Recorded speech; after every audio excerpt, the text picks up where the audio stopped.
Hopefully, you can hear me okay. I'm still trying to get used to using my laptop for this. Not the best tool. I am sure somebody is very good with the laptop and doing this kind of thing. I have my doubts on the sound. If you guys hear an echo, let me know. Let me see. Test this real quick. I monitored this with my phone, but my man, I see you, brother. I see you. How is the sound? The sound is okay? When I play the video, let me know, brother. Let me know if the video has like an echo or anything like that. If it doesn't, then that's gonna be fantastic. That is gonna be fantastic. Let me see. Okay, good.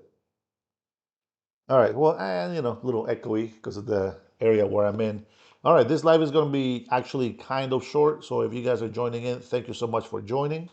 I'm gonna try to keep checking your lives right here on my phone, so I can say hello to you guys. Okay. All right. Let's see. We got 5 people on here. Well, 4 people since I'm one of them, I think. Let's see. My man, I miss you guys, man. I think I'm falling behind on news. But let me see here. I want to play this video. This is about 21 minutes. You guys may have seen this already. But I'm going to go ahead and play this video. And I want to just, listen to it together. If anybody else comes in, Rush Babe. Rush Babe rules. Good morning, sis. Good morning. I'm going to try to say hello to you guys before we get cracking. The love, feel the love, feel the love. You guys already way ahead of me on videos and clips and all this other stuff, but I really want to listen to these in full because I've been watching videos here and there, but I haven't been watching everything, like I normally do while I'm at home. So let's go ahead and get things off on the right foot. And you guys can tell me if I am wrong, because I may have misinformation on what I have learned. So I heard that, well, first of all, let's just say I am so happy that we parted ways with who? They destroyed, they try to control us. They abuse our rights. They try to make this one world order test on us, and they use COVID-19 to do it with. And you know what? They've been getting rich. Companies have been getting rich of this stupid ass or organization. So I'm glad that we are not with the World Health Organization anymore. Uh, Getting that out of the way. As far as I know, there is a deal or an agreement that has brokerage with Greenland. Now, I'm going to be very behind on these videos here, but I will catch up showing you this video. So we'll watch this video here today together. And then later, I'm going to take everything. I'm going to take this to the office where I'm going to be later. And I'm going to go ahead and go live there again. That will probably be a little bit longer than this morning live. We just got to say, I thank you guys for coming in here. Don't forget to hit a like, drop me a comment on here. Uh, Chad says comparative ethic of action law. How you doing, Chad? Good morning, my friend. Eric Mueller, how are you, brother? I see you. I see you. All right. Well, we're gonna go ahead and listen to this. Uh, to the, you know what? I really love Mark. This guy, he has his head on straight, and he supports us. He supports President Trump big time, and he supports the United States of America. Some people try to deny it, even as we speak. They will still try to deny, and they will have some doubts. But at the end of the day, the United States of America is very important to the world. I don't understand. Well, I do kind of understand why people want to be hesitant on trusting the United States, given the leadership that we have had before. But that is about to change here with President Donald Trump. As much as people don't like him on the left, we know he's doing an amazing job. Good morning, Dooms. Good to see you in here. This is going to have a quick live this morning, and then I'm going to go live again later in the afternoon. I think it's Central Time, Tennessee time. Yes, sir. You know it. You know it. I should get a second copy. Hold on. Vilma, Vilma, mamá, todavía tiene café hecho, caliente. Sime otra taza, por favor. Guys, I'm very nice to her. Okay, she works here in the house, and she's gonna bring me some coffee. Thank you, Dooms, for reminding me. Always be polite to those who work for you. Okay, I'm a guest in this house. She's like she's not a nanny because there's no kids here, but she takes care of the cleaning. Takes care of the house, cooking, and all that stuff. So I just asked her for another cup of coffee. That's right, another cup of coffee. Thank you for reminding me. But guys, let's get into the video, and I will go ahead and be chatting with you in here, okay? Conflict zone from the World Economic Forum in Davos, Switzerland. I'm Sarah Kelly. We're here with the NATO Secretary General, Mark Rutte, the President of Poland, Karol Nawrocki, the President of Finland, Alexander Stubb, the President of the European Investment Bank, Nadia Calvino, and the CEO of Sanofi, Paul Hudson. Welcome to all of you, and thank you so much for joining us. Now, this question, can Europe defend itself, has really been thrust into the forefront as Donald Trump threatens allies over Greenland. As we wait for Trump to deliver a statement in just a few hours, there has been so much discussion in the past few days, not only about the potential for a trade war with Europe, but also even the collapse of the NATO alliance itself. And with that, Mr. Secretary General, I'd like to begin with you, because with the U.S. still a guarantor of European security, are European NATO allies hostage to Trump's demands? Well, listen, NATO since 1949 is the transatlantic alliance, and I think we have to be very careful in considering the fact that the US and Canada are not only in NATO to prevent the historic mistake the US made in their own view after the First World War, which was retreating from the world stage, and then the long arm of history reaching out to the US again in the Second World War, not wanting to repeat that mistake. They are in NATO because NATO is crucial not only for the defense of Europe, but also for the defense of the United States. For the United States to stay safe, you need a safe Arctic, a safe Atlantic, and a safe Europe. And all the military and all the politicians in the US know this, and we really have to be mindful of this. So when the question is Europe safe? Yes, Europe is safe because of what Europe is doing itself within NATO, but also because we have that strong transatlantic relationship. But we know the history, we know the stakes. Let's talk about the current dynamics, and I'd like to ask you, for perhaps a bit of reflection here.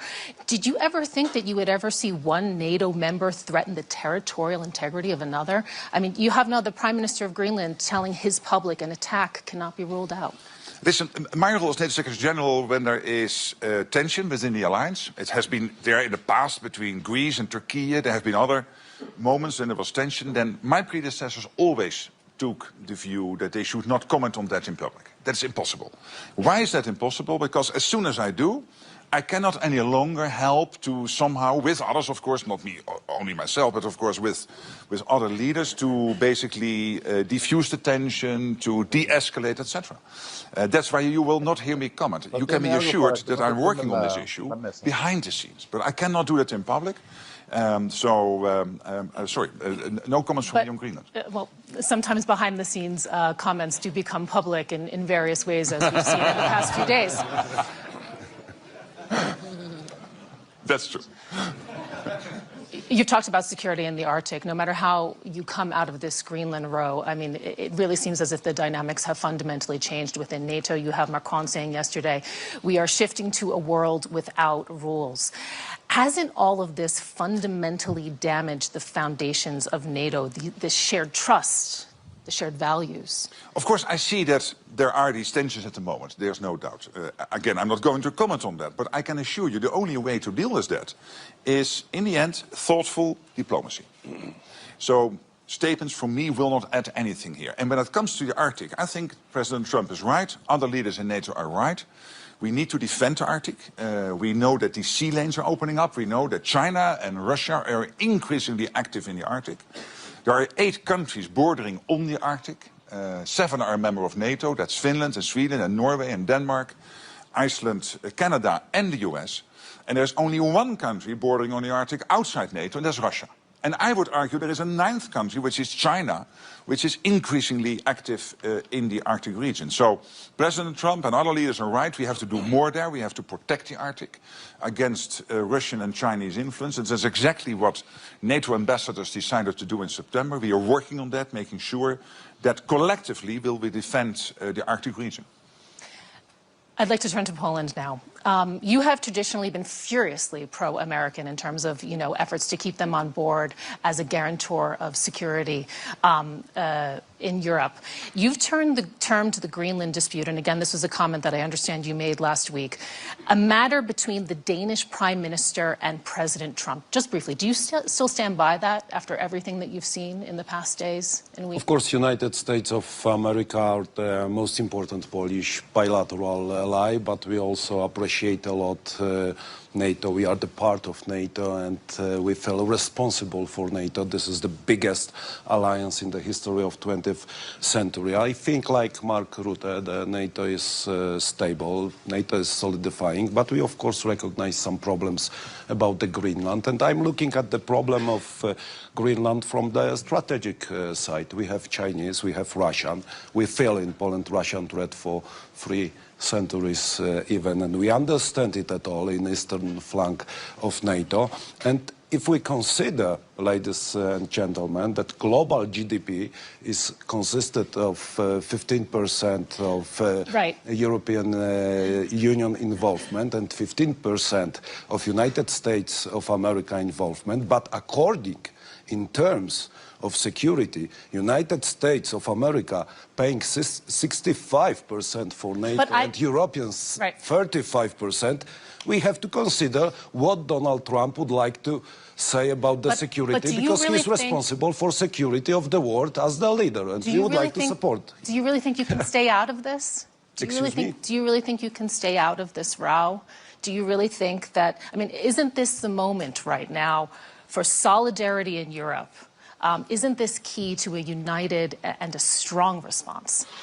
There is the necessity of solidarity in Europe, but there is also the necessity of building the good transatlantic relations. And I think that transatlantic relations are very important. We know in Europe, me know, Alex, all my European friends knows how many mistakes had Europe done after and before 2022, and Donald Trump tried to convince our European partners that we have to solidify, and his voice is very important because of the financial, because of the strategic, geopolitical point of view. I, of course, hope that it will be solved thanks to all partners on the diplomatic way, and how far are you willing to go to have good transatlantic relations? Does that mean giving the Americans Greenland, selling the Americans Greenland? How far should European allies go if the Americans do move on Greenland? You know, we have 10,000 American soldiers in Poland. We buy American military equipment, which is the best on the world. South Korean is also very good, but American is... and Finnish tanks you buy. And and Finnish tanks. A little bit of a commercial break here, yeah. We have the biggest army in East Central Europe. Poland increased the percent of GDP for military service almost to 5%. So we feel responsible for Poland. I believe in Polish soldiers, in our alliance, but United States of America, for all eastern flank of NATO, are very important ally. And those relations are also based on our history. This is the relation of values. We have common independence heroes in Poland and in United States of America. So I think that we should solve this problem on diplomatic way. Okay. Of course, I appreciate Denmark voice is natural. It's our partner, Denmark. But I'm looking at the Greenland as strategic point in the geopolitical issue between free world, democracy's world, independence, and with Russia. President Stubb, I'd like to turn to you now because you, along with the Secretary General, have been known as the Trump whisperers. You know, now you're on the list being targeted for sanctions. You recently joined the NATO alliance. Is it just in time for its dissolution? No, not at all. I think actually we're in the process of creating a stronger NATO than we have seen since the end of the Cold War. This is pretty much NATO 3.0. Remember that after the end of the Cold War, a lot of NATO countries actually dropped their guard in terms of defense expenditure and capabilities, whereas a country like Finland, which stayed outside, didn't do that. We still have conscription. And speaking of the Arctic, we have the biggest military force of Arctic capabilities in the alliance. We have 1 million individuals, men and women, who've had their military training in Arctic conditions. So I think we're strengthening actually the alliance as we speak. And remember that we've doubled the border of the alliance with NATO, with Finland joining and then with Sweden joining. So I think we're creating a new NATO where Europe takes more responsibility. So then take us to the diplomatic efforts and how you are trying to do that. Because, you know, we saw over the weekend, you along with your Norwegian counterpart sent this message to Trump calling for a de-escalation of tension. He responded quite quickly saying he's no longer purely thinking of peace. Who or what can diffuse the tensions over Greenland, if not you? Thank you, Alex. Anytime. You want to take this one, Mark? No, I mean, listen, we're now in a phase in the transatlantic relationship, and you'll know that I'm pro-European, pro-American, and therefore by default pro-transatlantic. We are in a relationship which is much more direct than it's ever actually been. I mean, the communication channels that we have directly with the president and with the administration are actually good and solid. And then, you know, at times there are curveballs flying in different types of directions. We try to catch them and we try to solve them. You know, you have two schools of thought here on Greenland. One is to de-escalate, and the other one is to escalate to de-escalate. And I think at the end of the day, we'll find an off-ramp on this. I'll make two final remarks. If someone would have told me in Washington, D.C., for the 75th anniversary of the alliance, that we're going to increase our defense expenditure next year to 5%, I would have said, you have no clue about international relations or seek help with a doctor. We did. And I think what we need as an off-ramp now is some kind of a process whereby we start working on a real problem, which is Arctic security. Unfortunately, as Mark said, we have 7 countries, Arctic countries, one of them with a huge military that can help to deal with this. So let's start working towards a process which leads us to a NATO summit in Ankara where we actually strengthen Arctic security within the alliance. So this is what we're working at. Okay. Nadia, I'd like to ask you about the money. This is a key point also to can Europe defend itself, which is the topic that we're discussing today. The EU is freeing up hundreds of billions of euros to ramp up defense spending. You're part of that. You have quickly ramped up your capacity to mobilize capital for defense investment. This is something that's new for your bank, we also have to mention. How much do you see your future being defense and defense-related projects?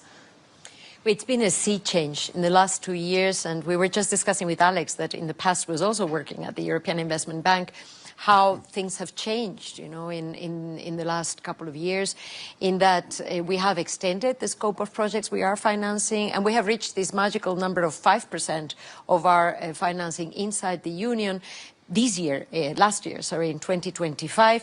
So that outperformed our targets. We were hoping to reach that level this year in 26, but we already did in 25. We have a very robust pipeline of flagship projects, a number of them in Poland, by the way. So that's European solidarity, actually supporting the defense of Poland on the eastern flank. And so my answer would undoubtedly be, yes, Europe can defend itself. Yeah. Paul, I'd like to turn to you also with that, because there's a role for the private sector as well here. NATO is treating medical preparedness as part of collective defense. You have many of your capabilities anchored in Europe. Does what you are hearing about European defense in the past days make you feel secure as a business person? And how do you see the private sector's role? You know, the subjects that are being discussed are obviously extremely important, and I trust in the process that people will get to the right conclusion. I think health is unrecognized as the severity of what could happen if health sovereignty, innovation sovereignty, protecting populations is deprioritized. I think NATO have made that point about making sure that people can get medicines they need in difficult times. I think in COVID, my own personal experience was that I was getting calls from heads of state, ministers of health saying, we need medicines, give them to us, don't give them to anybody else.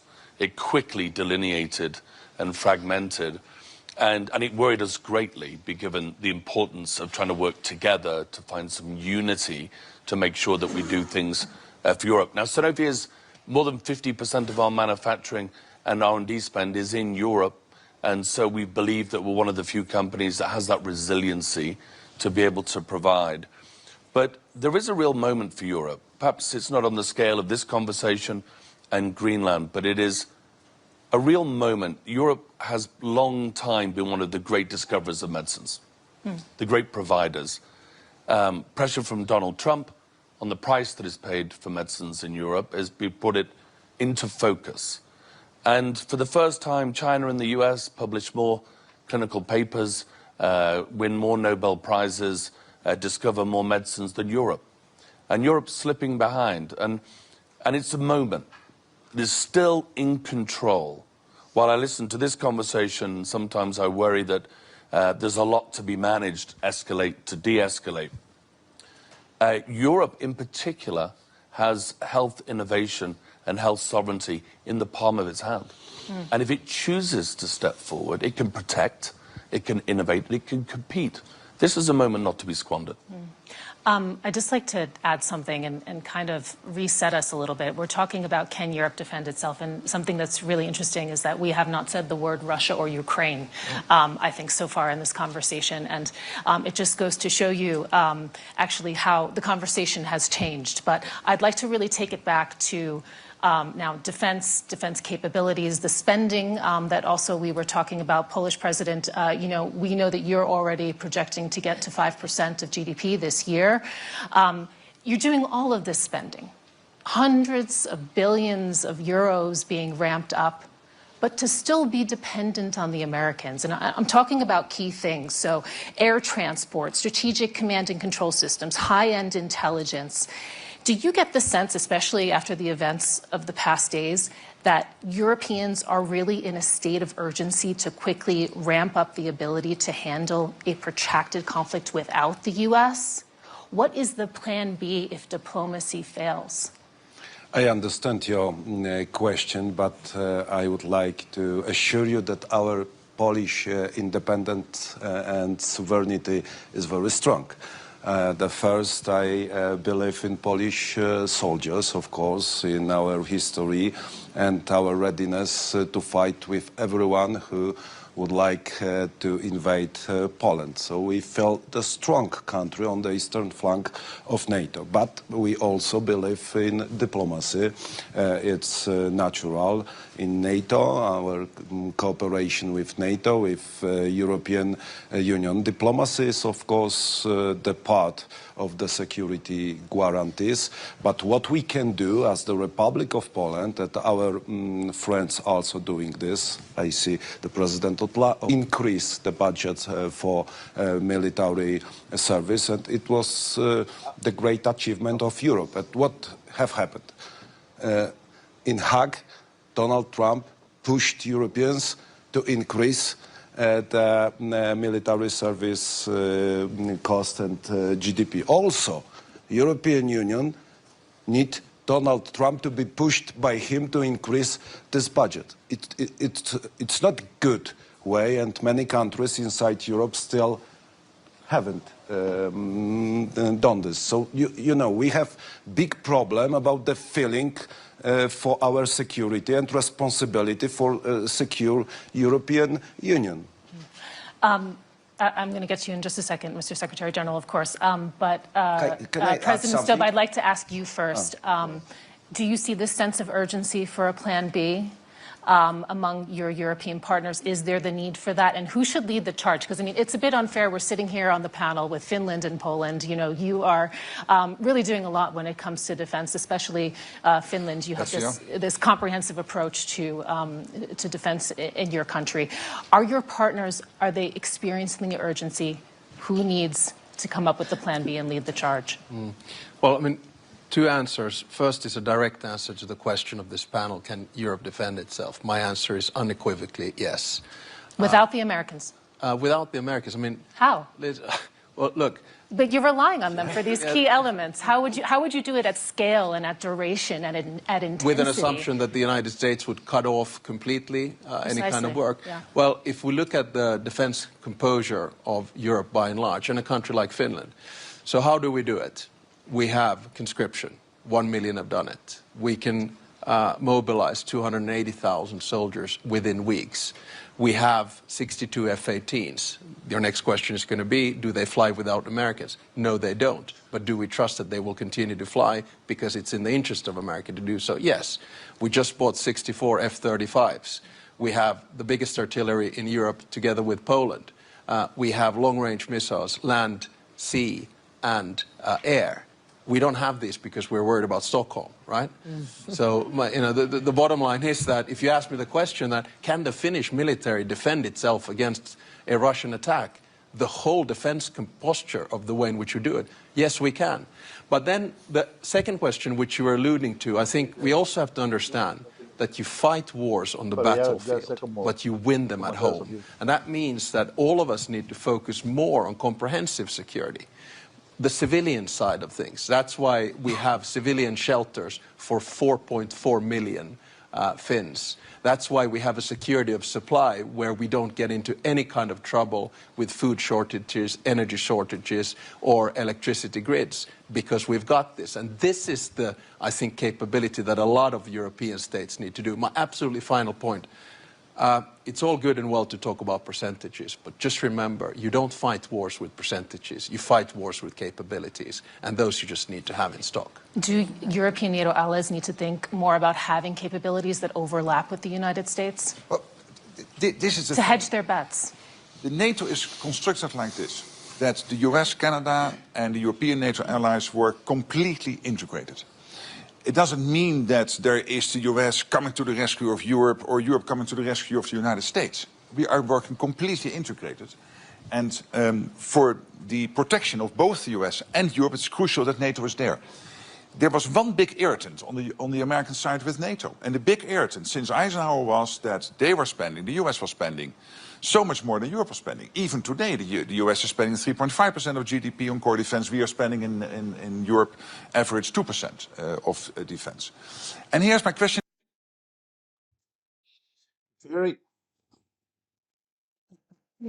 Very unfortunate, guys, but I only had a half hour today. I will be going on live later today. I'm gonna have to run some errands. As you guys know, if you're new to my channel, just know I am not in the United States right now. I had to make a trip to Honduras to be able to prove the libtards that come into my channel that my American passport is legit. And we have been celebrating every single day because I proved them wrong every single day. Just like President Donald Trump, I was right about everything. And there is a lot of insight and a lot of information that we covered together. Now, just so you know, this channel is about gathering American patriots, not Democrats, not Republicans. In here, everybody is MAGA. That means make America great again. But that doesn't mean that we're loyalists to a party. We are actual patriots. We believe, as Senator Fetterman, that it's country first, party second. And I am glad that we are a group of misfits from all over the place. We're mutts from all over the place. We got a bunch of Native Americans in here. I am a native Honduran, Mayan, Spaniard mixed. You know, we have a lot of different types of Native Americans also in our chat, subscribers. So if you'd like to subscribe, please subscribe. If you haven't hit that like button, please hit that like button. And I will be seeing you guys later today, my dear members. I will try to go live at the area where I'm going to be, just so I can show you a little bit of where I'm going to be in a bit. I have an ex from Honduras, says Justin. She was a dime and she's MAGA. There we go. You know why, Justin? Because here in Honduras, people have been voting for the Partido Liberal, which is the socialist party, and the people are sick of it. So they voted for Honduras MAGA. Make Honduras great again. That's what they voted for. Justin says we own 14,000 of NATO aircraft. That's more than the other 31 combined. That is true. Eric says, I knew if these liberals are crazy. Uh, I support you and the channel. Have a good day. I'll catch you later. Thank you, Eric. We'll see you later. Mike, I like the truth you speak. A true American you are. Thank you, Mike. God bless you, brother. Not wearing your MAGA hat in Honduras, eh? Own it, says Chris. I did, but I'm not outside right now. Actually, wait, did I? Oh, no, no, no. I only brought two hats, but three hats. No, four hats. But one of them is shut the hell up. And my other ones is just the American hats. One of them I can actually put the Honduras flag on it. So you have to understand something, guys. Here in Honduras, okay, you got to be respectful. Here in Honduras, it's not about making America great again. It's about making Honduras great again.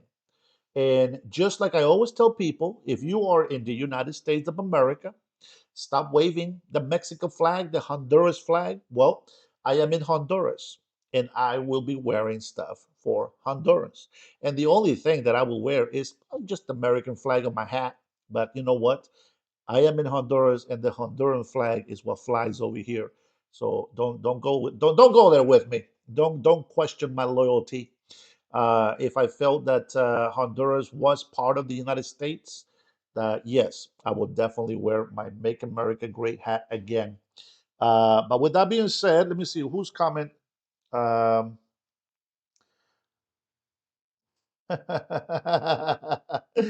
Gary, that is not the line. The line is shut the hell up. That is a copyright line for the Dennis Herrera show. And that's because a lot of libtards come in here and they try to tell us what the truth is. And we prove them wrong every single time. They don't like us, they'll never agree with us. But those who do agree that America comes first become part of our group. Guys, I really want to say thank you so much for being with me this morning. This was really more of what I say, like a test, because I am using my laptop. I'm trying to get used to using my stuff over here, the audio and all this other stuff, blah, blah, blah. All right. So with that being said, guys, thank you so much for being here with me.